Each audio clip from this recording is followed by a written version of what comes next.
blessing to be here with you today. Tinofara kuva nemi nhasi. Let's begin with the word of prayer, a silent word of prayer. Ngatitangei nemunamato werunyararo.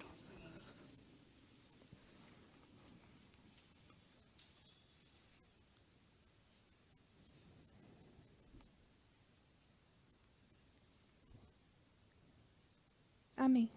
Amen. So, the devil wants to break up families. Satani ari kuda kuputsa dzimba.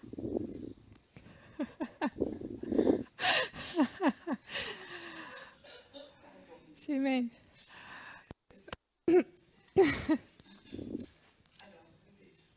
The devil wants to break up families. Satani ari kuda kuputsa dzimhuri. This is the idea repeated in the church, Iyi pfungwa inoramba ichitsokorodzwa mukereke, in society, and in politics. munharaunda uye mupolitics. With these presentations, I'd like to show that moving away from family can be very divine. Nepresentation ino ndoda kuratidza kuti kubva uchisiyana nemhuri yako zvinogona kunge zviri zvinhu zvine umwari mukati. I choose to present this topic because I had seen people dealing with difficult situations within their family relationships. Ndasarudza kupresenta topic iyi nokuti ndakaona vanhu vachitambura chaizvo vachidhila nemasituation akaomarara mudzimhuri dzavo. A suffering that dragged on for months and years without a solution. Kutambudzika kwaizoreba kwemwedzi kana makore vasina solution. Many in the movement in the last years realized how Vazhinji mumovement Many in the movement in the last years, vazhinji mumovement mumakore apfuura aya they realized how important self-knowledge is. vakazoona kuti zvakakosha sei kuve neruzivo rekuzviziva iwe pachezvako. And they resorted to therapy with psychologists. Vakazoenda kutherapy nemapsychologist. No doubt with good results. Vamwe vakabuda nemaresults akanaka chaizvo. But in many cases, asi pakawanda kacho therapy progresses to the point where issues that go beyond individuality arise. Therapy inosvika papoint apo inozoenda beyond ma-issues ari kumberi kwe-individuality paanosumuka. An article entitled, "Not Everyone Needs Therapy," pane article nemusoro wekunyaya wekuti not everyone needs therapy was shared on media broadcast. Rakashayiwa pamedia broadcast. In this article from Washington Post, muarticle iri rakaitwa neveWashington Post, we see that problems such as stress, tinoona kuti matambudziko akaita sekunge stress, anxiety, and loneliness anxiety uye loneliness have grown in recent years. zvakakura mumakore mashoma apfuura. And that in the case of loneliness, kana pauya it can be considered an epidemic. inogona kutoonekwa sechirwere chakakurisisa. So have all those people have the coincidence of isolating themselves? Saka vanhu vese ava icoincidence here kuti vari kungozvi-isolate? Or is there the impact of an external factor? Kana kuti pane impact yechiitiko chekunze chiri kukonzeresa izvi. Therapy is a scientific strategy Therapy istrategy iri maererano nezvesainzi for treating symptoms yekurapa masymptoms that cause significant problems in someone's daily functionality. anokonzeresa matambudziko anotoonekera zvikuru kwazvo mukufunctiona kwemunhu mazuva And therapy nezuva. works by setting goals to be achieved. Therapy inoshanda kuburikidza nekuseta magoals aunoti ndoda kuachieva magoals akati. This article I just mentioned Article randabva kutaura iri states that some isolated symptoms rinotaura kuti mamwe masymptoms ari isolated don't always require therapy. hadzisi nguva dzese dzaanodawo kuti uende and that kutherapy. and that other sources can be used Uye kuti mamwe masources anogona kushandiswa to alleviate those problems. kuti tipedze matambudziko iwayo. For example, books, Semuenzaniso, self-help books, mabooks ekuzvibatsira, meditation apps, maapplication ekumeditata, mindfulness podcasts, mapodcasts emindfulness and etc. nezvimwe zvakadaro. What I want to show is that in relation to family relationships, Zvandoda kuratidza ndezvekuti maererano neukama huripo there mukati are also medzimhuri. issues that have to do not only with individual experience, Mune dzimwe nyayawo dzisinei nechekuita neexperience yemunhu uri individual, but with a collective experience. asi neexperience muri mubatanidzwa.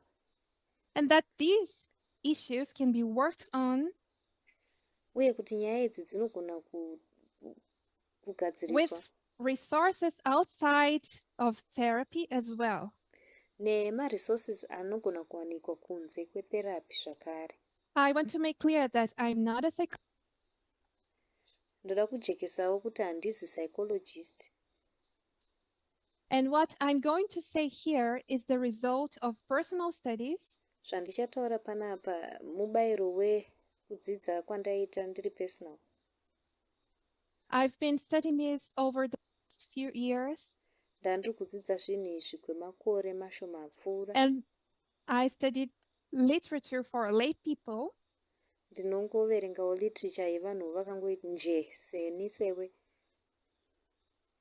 on individual and family relationships, maererano neukama huripo pakati pedzimhuri on trauma and mental health. uye panyaya dzetrauma nemental health. Okay. So there are likely to be tensions in your family. Saka panogona kunge paine makakatanwa mumhuri yenyu. Those tensions in your family are rising also because of the eternal gospel. Makakatanwa aya anogona kunge achitosumukawo nekuda The kweevhangeri rinogara famous nokusingaperi. is eternal gospel, which brings division. Theme yeevhangeri rinogara nekusingaperi In inounza Matthew kupatsana. 10:34 to 37, Jesus' words are recorded. Matthew 10 verse 34 to 37, mavara aJesu anonyorwa pasi, mashoko ake. Mhm. Do not suppose that I have come to bring peace to the earth. Musafunga kuti ndakauya kuzounza rugare pano pasi. I will read everything and then the translators, okay?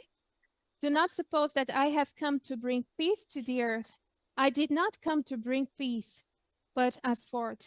For I have come to turn a man against his father, a daughter against her mother, a daughter-in-law against her mother-in-law. A man's enemies to be the members of his own household. Anyone who loves their father or mother more than me is not worthy of me. Anyone who loves their son or daughter more than me is not worthy of me. Musafunga kuti ndakauya kuzounza rugare pano pasi, asi ndakauya kuzopatsanura dzimhuri pakati peukama huripo, pakati pamai nemwana, pakati pamwene nemuroora, pakati peukama hwakasiyana siyana ihwohwo. Uyo anondida anochengetedza mirayiro yangu.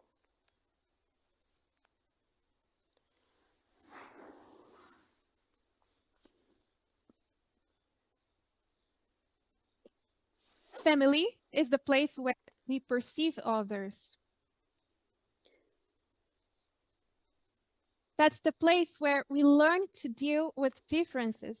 Mumhuri ndo nzvimbo yatinodzidzira kudhila nekusiyana siyana kwatakaita. Also where we discover the world. Zvakare ndo matinodzidzira kuona kuti nyika inoshanda It's sei. the place we first learn to relate. Ndiyo nzvimbo yaunotanga kudzidzira kuve neukama To others and to ourselves. nehukama nevamwe vanhu uye nehukama newe And we are pachezvako. social beings. Tiri vanhu vari masocial Our brain beings. is a social organ. Pfungwa dzedu iorgan iri And inoda to develop, zvekusocialize. Kuti tigone kudevelopa, we need investment and affection from other people. tinotodawo kuti vamwe vanhu vainveste matiri uye tinodawo affection kubva kune vamwe vanhu. We must remember that the family experience is crossed by culture. Tinofanira kurangarira kuti experience yemunhu inosanganiswawo neculture, by our society. nenharaunda yatinobva mairi. And this culture brings with it the narrative of how the family should function. Culture iyi inouya nepfungwa yayo yainoona kuti mhuri inofanira kufunctiona sei. And this through laws, books, Izvi zvinouya kuburikidza nemitemo, kuburikidza nemabhuku, through religious dogma, kuburikidza nezvitendero zviriko movies, soap zvakasiyana, operas, mamovies, masoap opera, music and traditions. mimhanzi uye matraditions. And these ideas have to do with the way we educate, Pfungwa idzi dzinofanira kuva nechekuita nenzira the way we yatinodzidzisa, relate to each other, yatinodzidza, nzira yatinorelata kwairi pakati pedu, and the roles of each family member. uye basa rinoitwa nememba And we know yemhuri that imwe in the neimwe. society we live in, Tinoziva kuti musociety yatinorarama tiri mairi there is hierarchy. mune hierarchy. Men have more power than women. Varume vane masimba akawanda kupfuura vakadzi. White people have more power than people of color. Vachena vaine simba rakawanda kupfuura vanhu Adults veganda have more power rakasiyana than siyana. children. Vakuru vaine simba rakawanda kupfuura vana. Heterosexuals have more power than homosexuals. Maheterosexual vaine simba rakawanda kupfuura mahomosexual. Neurotypicals have more power than neurodiverse people. Vanhu vari neurotypical vaine simba rakawanda kupfuura vanhu vari Rich neurodiverse. people have more power than poor people. Vapfumi vaine simba rakawanda kupfuura And varombo. if we don't think about family relationships in a Tika- conscious way, Tikasafunga nezveukama huri pakati pedzimhuri nenzira itori the conscious, family will be and is mhuri inozova uye zvakare itori a very effective mechanism of maintaining the system of inequality. mechanism inozoshanda chaizvo pakumaintaina system iyi yekusaenzana. Because family dynamics are crossed by social issues, Nekuda kwokuti madynamics edzimhuri anosanganiswa nemasocial issues and by historical issues, zvakare nemaissues ehistory. our collective tendency is to keep quiet, Kazhinji vanhu vanozorerekera mukuzongonyarara and to normalize oppressive dynamics. uye kuzoti zvinhu zvinodzvanyirira zviya zvingonzi zvava normal. Dynamics of men towards women Madynamics evarunhurume zvavanoitira and vanhukadzi, of adults toward children. zvakare behavior yemaadults kuvana. There are some groups with more social permission to do harm, Pane mamwe mapoka anototendedzwa nesociety zviri zvakanyanya kuti vakonzerese kukuvadzwa and the kwevanhu. family is a social group Mhuri isocial group with the power to abuse authority over the most vulnerable people. rine simba rekuabusa masimba pamusoro pevanhu vari vulnerable While they zvakanyanya call it musociety. love, care, Vachizvidaidza vachiti iri urwu irudo, and tine care education. nevana kana kuti tikuvadzidzisa. So there are many invalidating environments. Saka pane maenvironments akawanda anoinvalidata vanhu. We can see many unhealthy family relationships, Tinogona kuona hukama hwakawanda but But it's mudzimhuri. hard to talk about them because it's hard to talk about them Asi zvakakosha kutaura nezvazvo because there is a social idealization of the family. nekuda kwokuti musociety pane kukosheswa kunoitwa mhuri. So The idea of a perfect family. pfungwa yekuti iyi mhuri iri And this means perfect. that this subject will not be discussed properly. Zvakare zvinobva zvareva kuti nyaya iyi haizodiscusswi zviri proper. When we talk about our family, Patinotaura nezvemhuri yedu, people ask about our family. vanhu vanobvunza nezvemhuri yedu. We want to have something good to share. Toda kunge tiine chimwe chinhu chakanaka And chekushare. socially, it's not polite to talk about family problems. Musociety zvinonzi hazvisi polite kutaura nezvematambudziko emumhuri medu, inonzi nofukira hapwa.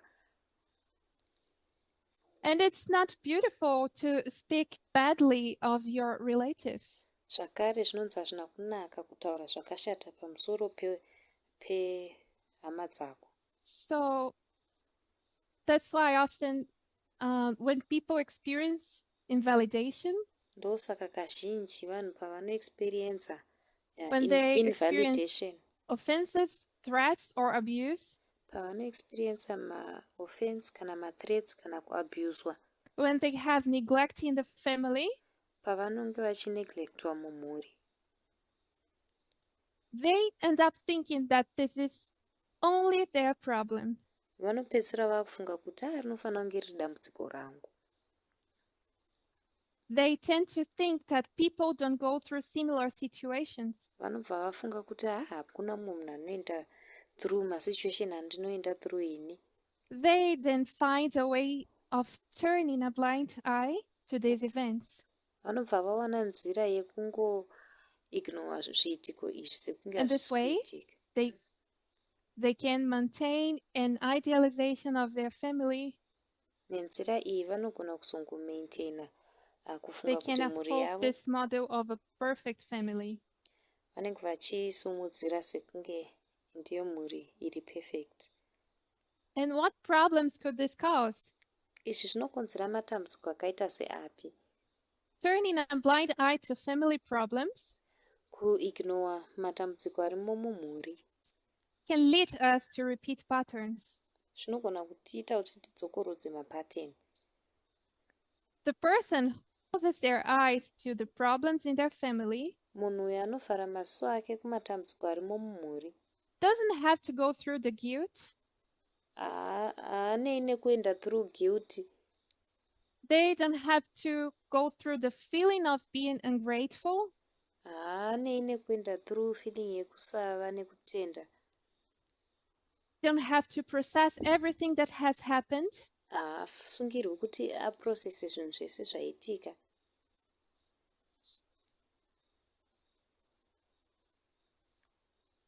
And they have to work hard to repeat the bad behaviors of their family. Zvakare havasungirwi kushanda nesimba kudzokorodza mabad behaviors anowanikwa But they can mudzimhuri. still suffer and cause suffering to others. Asi vanogona kutongorambawo vachitambura uye vachikonzeresa kutambudzika kune vamwe. So until now it's thought that people don't talk about family problems Saka kusvikira izvinoizvi takaona kuti vanhu havatauri nenyaya yematambudziko arimo because mudzimhuri of an idealization of family. nekuda kwekuita family kuti inzi iyi ndiyo ideal family. Because it's not polite to talk badly about your family. Nekuda kwekuti zvinonzi hazvisi polite kutaura zvakashata pamusoro pemhuri yako. Because family is crossed by culture and history. Zvakare family inosanganiswa neculture nenhoroondo zvakare. People analyze those behaviors. Mabehavior aya anobva anomalaizwa. But from a religious point of view, Asi tichitarisawo neziso we also rechitendero carry a lot of weight with regard to the family. tinotakurawo mutoro wakawanda maererano nedzimhuri. Let's read what's written in Adventist Home. Tikamboverenga zvakanyorwa muAdventist Home 32.2. page 32 paragraph 2 paragraph 3 paragraph 2 The sorry. great power of Christianity that can be presented to the world is a well-ordered, well-disciplined family. This we recommend the truth as nothing else can, for it is a living witness of its practical power upon the heart. Chinhu chikuru chinogona kupresentwa kunyika. Hakuna chimwe chakaita semhuri yakarongeka. Iyi ndiyo inogona kupresentwa seargument hurusa kuchokwadi.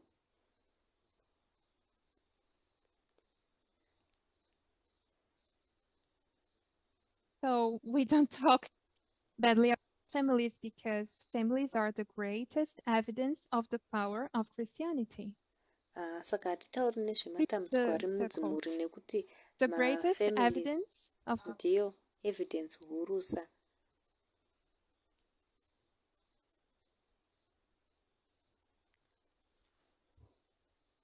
and also because this is a painful process. Ndiyo evidence hurusa yeChristian family. Zvakare So process we inorwadza. finished the introduction of this study. Saka tapedza introduction yechidzidzo chino. So I'm going to give examples. Saka ndichapa mimwe mienzaniso. Try to show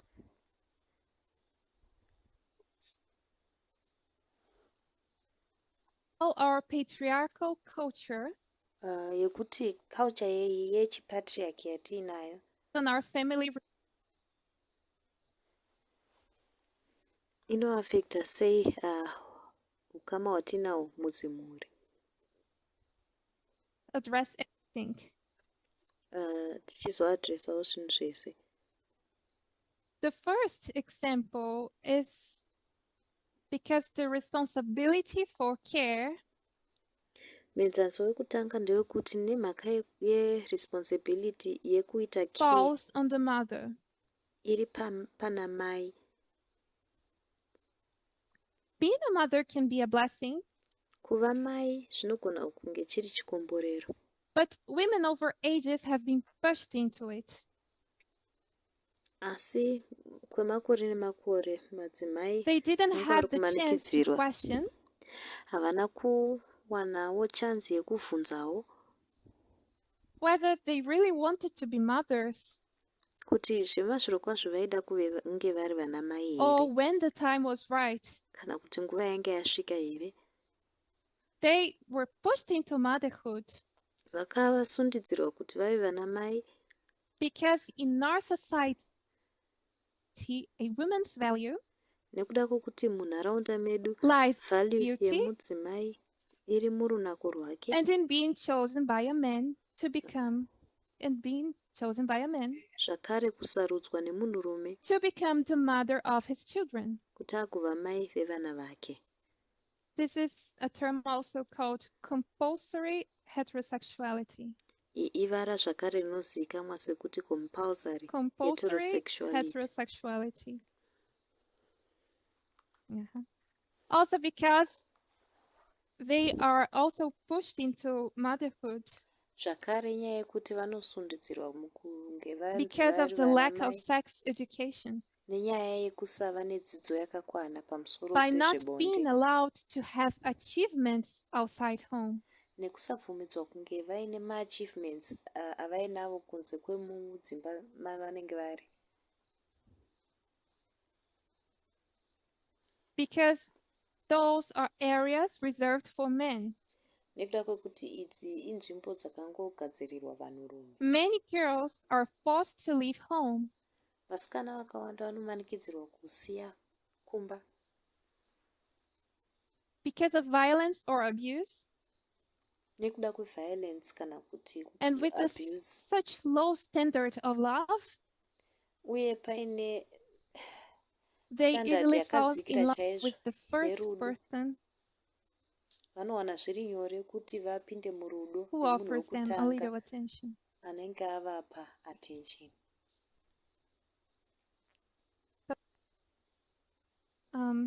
The idea, another problem related to this care that falls on women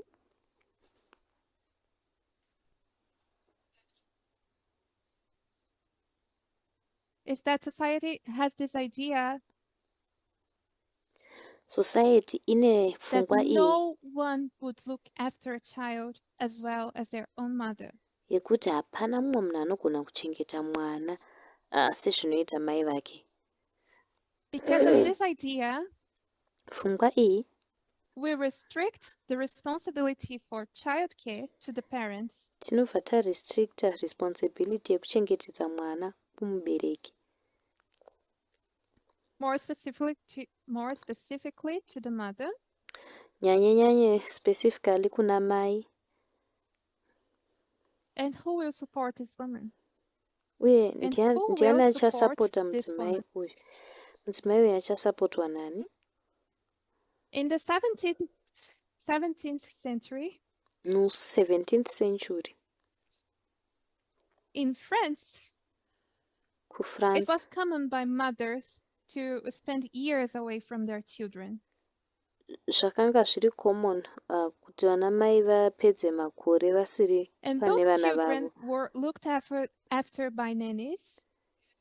Vana ava vaichengetedzwa nemaneni kana vanhu Who lived vaivatarisa in the suburbs. vaigara mumasabhabhu. They were not socially repelled for that. Vakanga vasiri repelled musociety nekuda kwazvo. They were rich, it was elegant.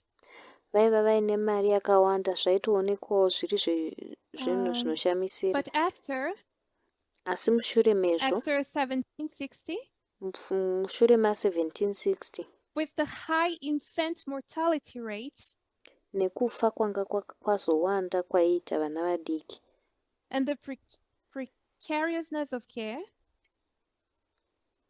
which threatened the growth of the population, neizvo zvaizothreatena kukura the kwepopulation. narrative changed. Narrative And yakachandurwa. mothers were influenced to personalize the way of caring. Vana mai vakainfluenswa kuti vapersonalize nzira yavanochengeta nayo vana. And today, we romanticize the role of the mother. Nhasi uno basa ramai rinobva raikosheswa chaizvo zvakadaro. The idea of sacrifice. Pfungwa yekunzanzi anofana kusacrifice. On the other hand, fathers have never been charged with anything. Asi nekune imwe divi vana baba havana kumbobvira vakaitwa charge nechimwe chinhu kunze kwekuti vangoprovidha mari. Today in Brazil, nhasi uno kuBrazil, of the 75 million households, kudzimba 75 million households,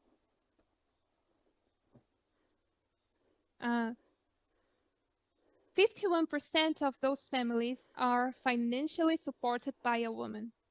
51% yemhuri idzi inosapotwa panhau dzemari nemunhukadzi. But beyond that, they also have to look after the home. Asi kumberi kweizvozvo vanofanawo zvakare kutarisirawo Women in Brazil imba. spend 21 hours looking after home a week. Madzimai vekuBrazil vanospenda maawa 21 vachiriritira imba pavhiki. While men only 11 hours. Vanhurume vachingospenda chete maawa 11. So they have another work shift when they get home. Saka pavanosvika kudzimba madzimai ava vanotori neimwe shift yebasa And we should know ravanotoita. that everyone in the family should be responsible. Tofanira kuziva kuti munhu wese wemumhuri anofanira kunge ari responsible For looking after life. kuti ariritire upenyu, The house, the children, imba, vana, the sick people, the food. varwere, chikafu. So are the impacts on women Saka zvinonyanya kuimpacta related to vanhukadzi this overload? maererano neoverload iyi. It often generates resentment, Kazhinji zvinowanzokuunza ruvengo, fear, kutya, envy, and frustration. envy uye And those feelings can frustration. often only be passed on Mafeelings aya anowanzokuzopaswa to kuendeswawo the most vulnerable in the family hierarchy. kune avo vakanyanyisa kuva vulnerable muhierarchy yemudzimhuri. Women can't raise their voices with their husbands, Madzimai havagoni kusumudza izwi ravo kuvarume vavo, but they can do it with their children, asi vanogona kuzviitira kuvana vavo, especially the daughters, nyanye vanasikana, because they often find themselves responsible nekuda kwokuti vanowanzozviwana vari responsible for relieving their mother's incessant work.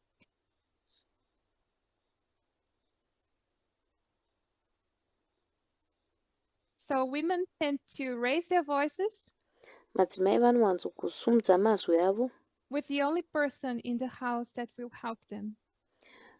kumunhu wega ari mumba anogona kuvabatsira. Also, the lack of effective resources Lack yemaresources akawanda ari and effective, companionship in the marriage zvakare ushamwari muchato, means that the greatest source of pleasure in life zvinoreva kuti source huru yepleasure muupenyu is her children, ndiyo vana vavo, placing high expectations on them vachiisa maexpectations akakwiririsa pavari, and becoming frustrated or resentful vachizoboekana kana kutovavenga when they seek something beyond the family home. pavanotsvaga chimwe chinhu chiri kumberi So, kweimba faced yavo with this yemhuri. uneasiness of being excluded, Vakatarisana nedambudziko rekuzonge vari excluded, hyper-responsible and financially impoverished, vaine responsibility yakakwiririsa uye vasina mari yakakwana. we have this social reinforcement of calling them, Tine social reinforcement calling yekuvadaidza, them.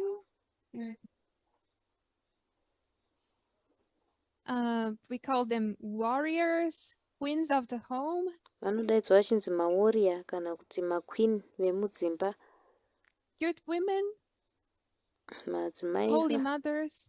vari cute, maholy mothers. They were told that in marriage they would be protected, Vakadzidziswa kuti mumuchato vanenge vakachengetedzwa, but in general they end up being exploited asi zviri general vanopedzisira vaakuexploitwa at work, sexually and emotionally.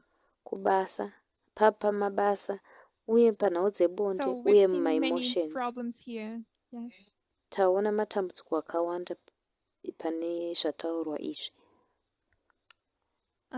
The second problem I'd like to address Dambudziko rechipiri randoda kuadresa is forced eternal gratitude.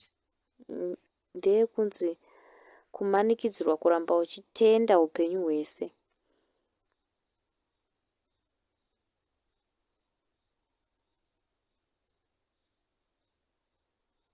This means that the child owes them a debt Zvinoreva kuti mwana uyu anenge achivaowa because they have invested time and money in them.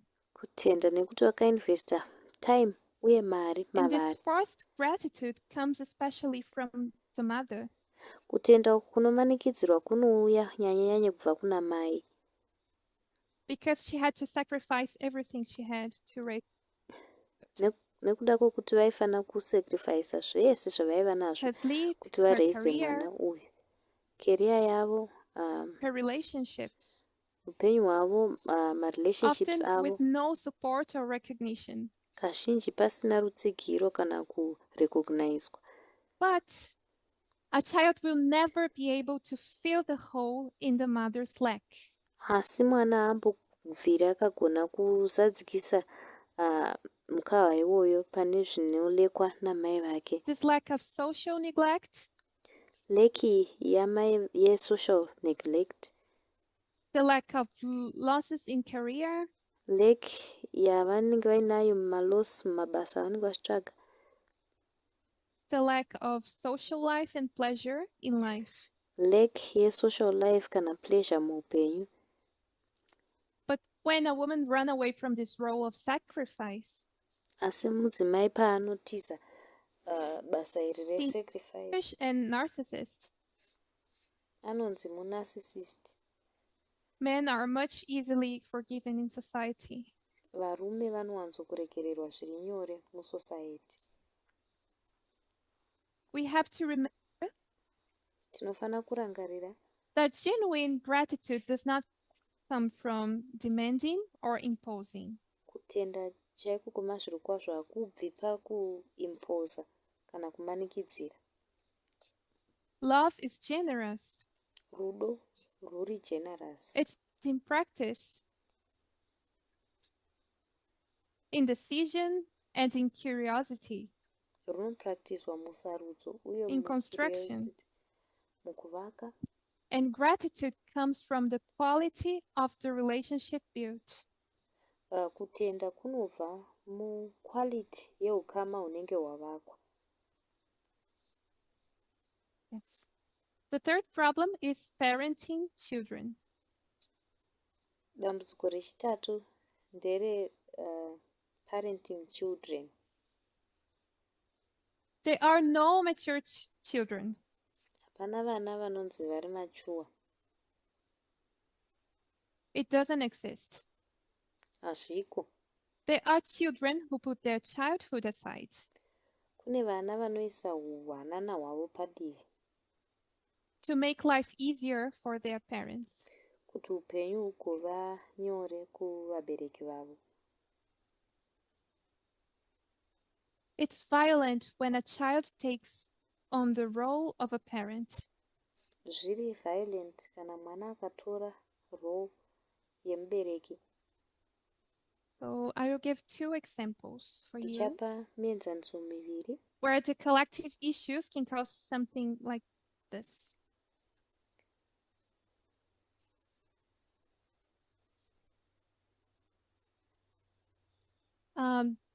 For example, when the child witnesses their main caregiver being attacked, semenzaniso kana mwana akaona main caregiver wake achiatakwa and not being able to defend themselves, iye asingagoni we kuzvidzivirira. can easily think of women who are assaulted.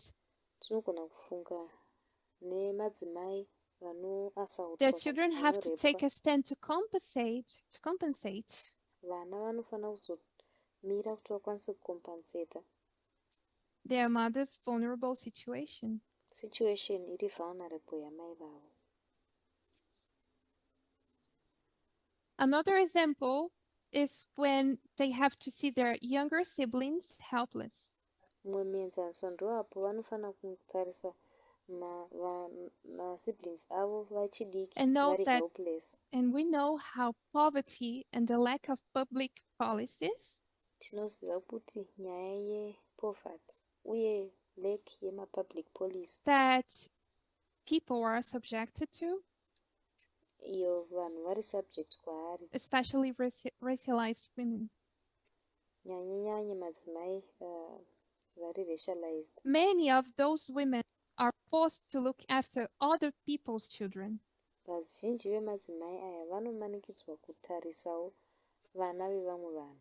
So when we add this to the disappearance of these children's male parents, Saka patinozowedzerawo kudisappear vabereki vechirume vevana ava, many of these children vazhinji vevana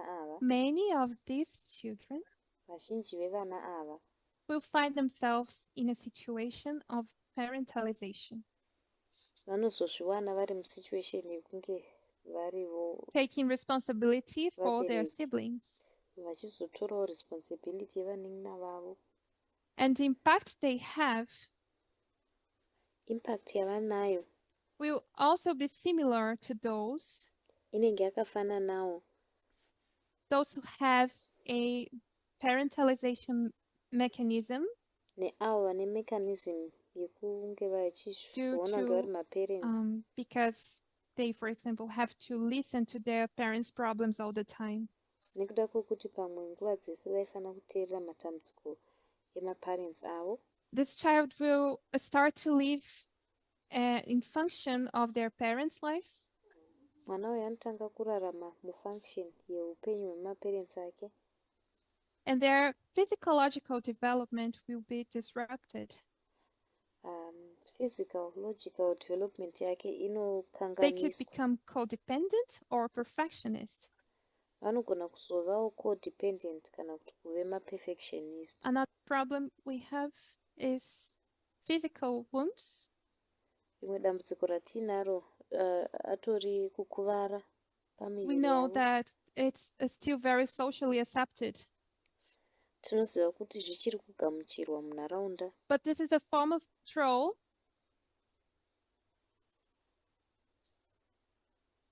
in which the adult is self-control. And children can have many consequences. vana vanogona kunge vaine maconsequences For akawanda. example, self-hatred, Semenzanzi vanogona kuzvivenga because it's their parents to be angry, nekuda kwekuti vanenge vaona vabereki vavo vakatsamwa. or they could also learn that things they have to use aggression. Kana kuti vanogonawo kudzidza kuti ugone kuwana zvinhu unofanira kushandisa ukasha.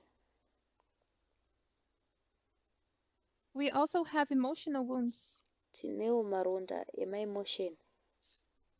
Some people have never been hit, Vamwe vanhu havasati vakamborohwa, but they have been deeply hurt by words, asi vakarwadziswa chaizvo zvakadzama nemashoko. insults, criticism, Kutukwa, kushoropodzwa, threats, nicknames, kupuhwa mathreats, kupuhwa manickname, threats and emotional blackmail. kuthreatenwa kana kuitwa emotional blackmail.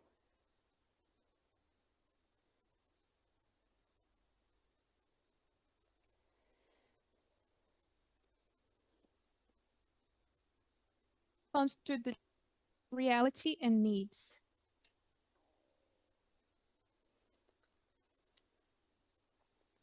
Its purpose is to teach Basa rayo nderekudzidzisa and to set, nekusetawo. like we have. At some point we finish and the other begins. Pane imwe point tinopedza, chimwe But bad chotanga. control Asi bad comes control parents' fears and anxieties,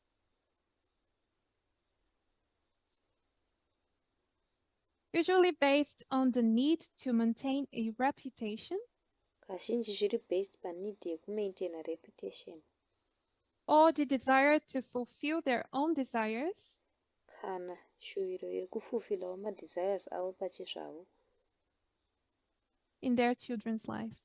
muupenyu hwevana And the vavo. consequence of bad control, Mubayiro webirth control, we have will withdraw and miss out opportunities, kuti vanowithdrawawo miss out maopportunity because they won't want to submit at all. nekuda kwekuti vanenge vasingachadi kusubmita zvachose. And we will have in the other extreme Kune imwe extreme people who submit too much kune vanhu vanonyanya kusubmita and they get zvachose caught parents' approval. And if you are like this, kana uri munhu what akadai, happens if your parents say you can't be part of the movement, for example? chii chinoitika kana mubereki wako akati haugoni kunge uri pati yemovement semuenzaniso? Is education for invulnerability. Chechi 6 ndechekuti dzidziso pamusoro Yes, it's very closely related to sexism. zvine ukama hwakanyanya. Sexism. So boys are educated to repress feminine feelings. Vakomana vanodzidziswa kunzi vadzvanyirire mafeelings avo ari feminist, ari feminine. This would be sadness and fear. Mafeelings akaita sekurwadziwa kana kutya. And girls will have to repress anger. Vasikana vonzi vavharire mukati kutsamwa. And they will have to prioritize the needs of others over themselves. Vonzi vaprioritize maneeds evamwe vanhu pamusoro pemaneeds avo pachezvavo. I also chose to mention the use of alcohol and drugs. Ndasarudzawo kutaura nekushandiswa kunoitwa zvinodhaka. Because they are an appraiser. They could be used as a relief. Nekuti zvinogona kushandiswawo serelief. Of unprocessed emotional issues. Yema-issues emuma-emotions anenge asina kuprocesswa. Especially for men. Nyanye kuvanhurume. They are socialized not to show vulnerability. Vanodzidziswa kunzi vasaratidza kuve vulnerable kwavo. And their children can develop tendencies to be controlling. Vana vavo vanogona kudevelopa matendency ekuzokontrola vamwe vanhu. I chose not to speak about sexual abuse. Ndasarudza kusataura nezve-sexual abuse. Neither and problems within marriage. Nemamwe matambudziko ari mukati memuchato. Because it would be too much. Nekuda kuti zvinenge zvazowandisa. But the last problem I will mention is negligence. Asi dambudziko rekupedzisira randichataura ndere negligence. To understand negligence, kunzwisisa negligence, it would be easier if we understand what we need to grow up well. Zvinoita nyore kana tikatanga tanzwisisa kuti chii chinodikanwa kuti tikure zvakanaka. So, first of all, we need physical care. Saka chekutanga tinonida physical care. Physical care. Yes, to grow well, we have to have a place to sleep. Kukura zvakanaka tofanira kunge tine nzvimbo yekurara. Food, clothes. Chikafu, hembe. And to take shower. Kuvawo nepekugeza. We also need an adult who supports our difficult emotions. Tinofanira kunge tiine munhu mukuru anotsigirawo ma-emotions edu akaoma. We need somebody who will survive when we are aggressive. Tinofanira kunge tiine munhu anosurvive patinenge tiine ukasha. We also need a mentor and not an executioner. Tinofanira kunge tiine munhu anotiita mentor. Executioner, like kwete munhu anongoti ita execution senge. Yes. We also need emotional provision. Tinofanira kunge tiine provision yema-emotions. In this topic, many can't recognize their lack of emotional provision. Vazhinji vanogona kusaona lack yavo ye-emotional provision. Because in the planet where we live, kuti munyika yatinorarama iyi, people have to fight for the basics of survival. Vanhu vanofanira kutorwira mabasics ekurarama. People have to fight for food, clothes, school. Vanhu vanofanira kutorwira chikafu, kuenda kuchikoro, kupfeka hembe. And also a roof over their heads. Zvakare kuti vange vaine. So they feel very grateful for having this material provision. Vanonzwa kutenda kukuru kunge vaine ma-material provisions. But we are beings of affection, of relationships. Asi tiri vanhu ve-affection, vanhu vehukama, vema-relationships. And emotionally, without this, we can't survive. Emotionally, kana tisina izvi hatigoni kusurvive. You can see we need many things to grow up well. Unogona kutoona kuti tinonida zvinhu zvakawanda kuti tikure zvakanaka. We need many things to grow up well. tinoniita zvinhu zvakawanda kuti tikure zvakanaka, because we are very complex beings. nekuda kwokuti tiri vanhu vari complex. We also need those ethical limits. Tinotonidawo malimits emaatiko iwayo. We need to learn how to practice autonomy, Tinofana kudzidzira kupractisa kuzvimirira, like making choices, taking responsibility for our choices. sekuita sarudzo, kutora responsibility nesarudzo dzatinenge taita idzodzo. And we also need to have to practice vulnerability, Zvakare tinofanirawo kudzidzira kupractisa kuve vulnerable, experiencing disappointment and frustration, kuexperience disappointment uye frustration. and frustration, to understand that we can survive it. Kunzwisisa kuti tinogona kutozvisurvive. We also need justice. Tinonidawo justice. This means that there is no too much of difference in the way you treat different children. Zvoreva kuti hapana musiyano mukuru nenzira yaunotrita vana vakasiyana siyana. We need honesty. Tinonidawo honesty. Because lies could undermine trust. Nekuda kuti manyepo anogona kudzikisirawo trust. Even lies with good intentions. Kunyange kunyepa uine Even ma-intentions if they're akanaka. lies with good intentions. Kunyange ari manyepo uine ma-intention akanaka. We also need some constancy. Tinodawo constancy. In the physical routines. And also in affection. Mune zviri physical zvakare mu-affection. The child will need somebody who will be constant, not to be like really angry a day and the other day it's okay. Mwana anoda munhu ari constant, kwete kuti nhasi akatsamwa mangwana zviri right chingodaro. So as we see, we need many things. Saka sezvatiri kuona tinonida zvinhu zvakawanda. So it's natural that the family won't be able to provide everything. Saka zviri natural kuti mhuri inogona kutadza kuprovide zvinhu zvese izvi. So it's natural that the children will grow and Saka zviri natural kuti vana ava vanozokura and they will grow towards the world. vachikura vakarerekera In this kunyika. process of discovering other things beyond the house Voita process yekudiscoverwo zvimwe zvinhu zviri kunze kwemumba and becoming mavanogara, independent. zvakare vachizovawo independent. We are almost finished. Taakuda kutopedza hedu. Another topic I would like to share with you Imwe topic yandoda kushare nemi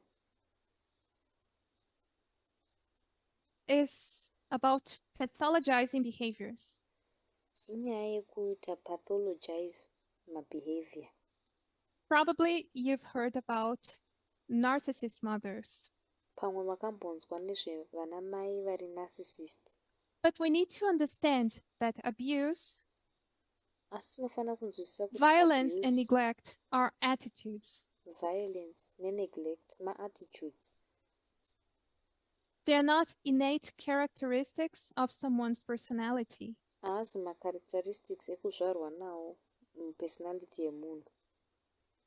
A person can be kind and gentle with us, Munhu anogona kunge aine nzeve nyoro but abusive Patiri. towards other people. asi aine abuse kuvamwe vanhu. And as Christians, and especially as women, SemaKristu nyanyanyanya semadzimai we are taught to look to the bright side of people tinodzidziswa kunzi tarisa divi rakanaka chete remunhu and to be permissive with the way people treat us. uye kutendedzawo mubatirwo watinoitwa nevamwe vanhu. So it can be hard to name bad attitudes. Saka zvinogona kutiomera kuti tidome ma-attitudes akashata. Sometimes it's hard to admit that evil exists Dzimwe nguva zvinogona kuoma kutoadmita kuti zvakaipa zvitoriko when we are trained to only see the good. Kana takadzidziswa kuti tingoona chete zvakanaka. It's also hard to name bad attitudes. Zvakaomawo zvakare kuti tidome maattitudes akashata. It's also hard to name bad attitudes. Zvakaomawo zvakare kuti tidome maattitudes We akashata. think about intentions the person had. Tinofunga nemaintentions ekuti munhu We need yanga to ine understand maintentions api. Tinofanira kunzwisisa of damage is done to an intention. kuti damage yakawanda inoitika nemaintentions. People are very complex. Vanhu vari During the complex Nuremberg zvakanyanya. trials,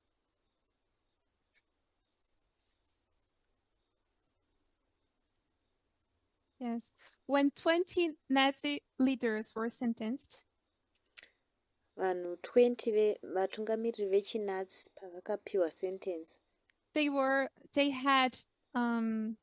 submitted to psychological analysis. vakasubmitwa kunoanalyzwa, kunoongororwa panyaya And dzepsychology. this is written in this book Izvi zvakanyorwa mubhuku iri called Anatomy of Malice rinonzi Anatomy of Malice, by Joel Dimsdale. rakanyorwa naJoel Dimsdale. The psychiatrist that analyzed them, Psychiatrist uyu aiva analyzer he would say that ordinary people could take awful actions. aitaurawo kuti vanhu vari ordinary vanogona kuita maactions ari awful. This means you don't have to be a sociopath to do harm to people. Zvoreva kuti hausungirwi kuti unge uri sociopath.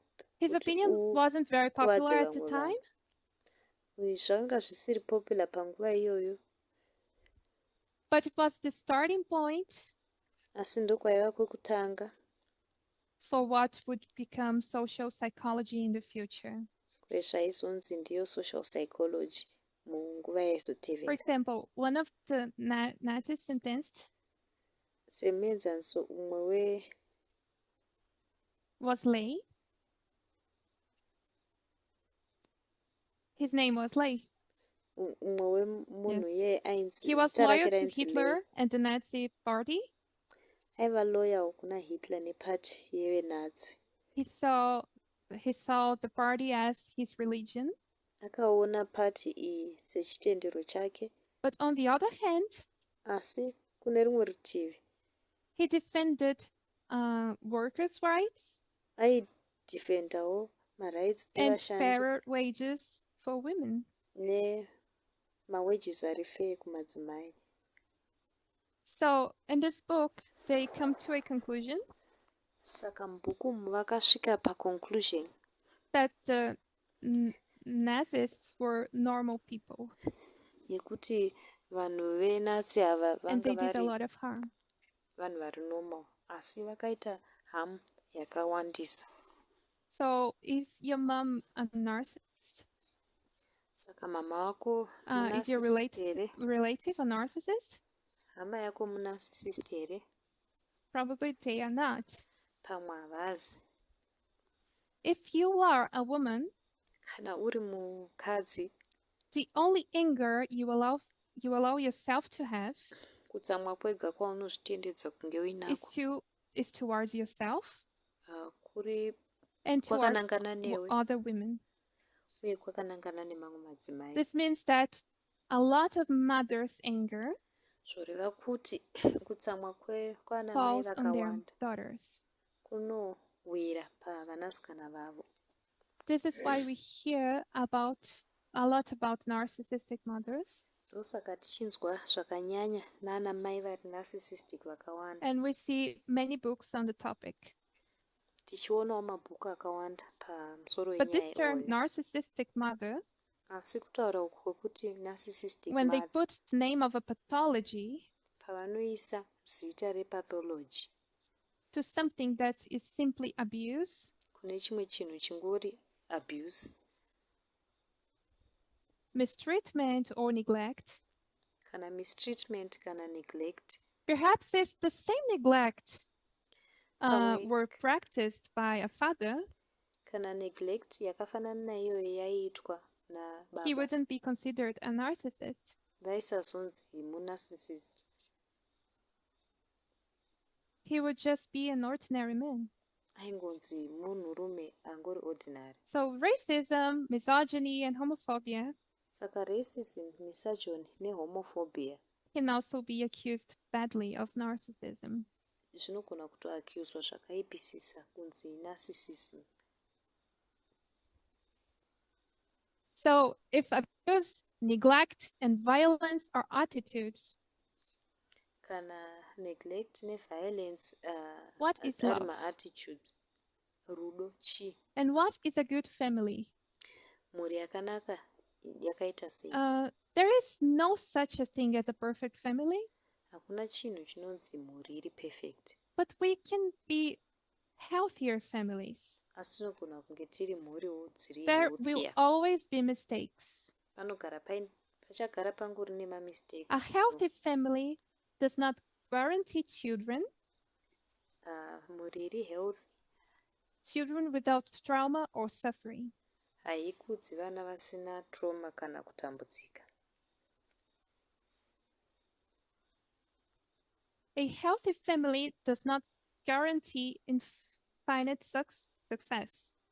Healthy family haiiti guarantee kubudirira kwega kwega. But a healthy family creates a place Asi mhuri iri healthy inogadzira nzvimbo for its most vulnerable members can return. yekuti mamembers avo ari vulnerable zvakanyanya kudaro vanogona kudzoka. Physically or emotionally.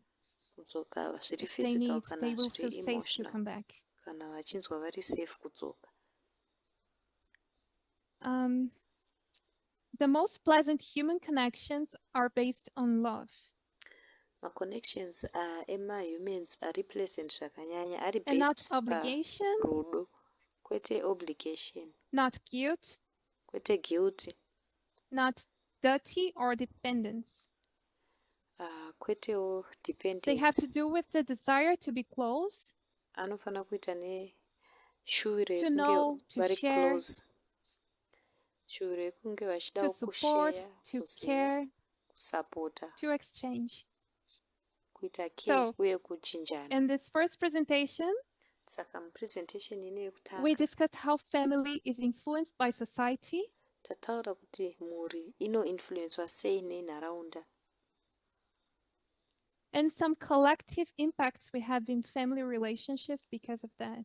zvakare nemaimpacts ari collective atiinawo mumafamily relations nekuda We kweizvozvo. saw how people struggle to admit problems within their families. Taona kuti vanhu vanotambura sei kuadmita matambudziko avanosangana navo mudzimhuri. We saw that as human beings, Tikaona kuti sevanhu we need many things to exist with emotional dignity.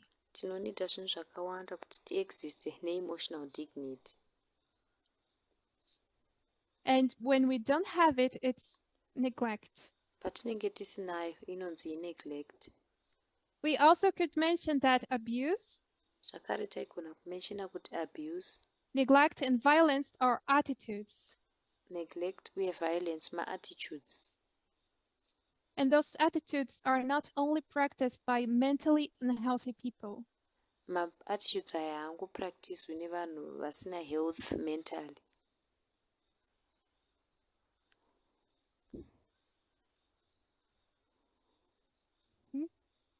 In the next hour, we'll talk a bit more about trauma.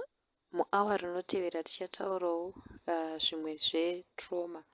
The use of family as a political weapon, Kushandiswa kunoitwa mhuri sepolitical weapon. and how to cut the emotional umbilical cord. Uye kuti tinocheka sei emotional umbilical cord. We will also address what is forgiveness and reconciliation. Tichataurawo kuti ruregerero nereconciliation chii. Let's pray. Ngatinamate.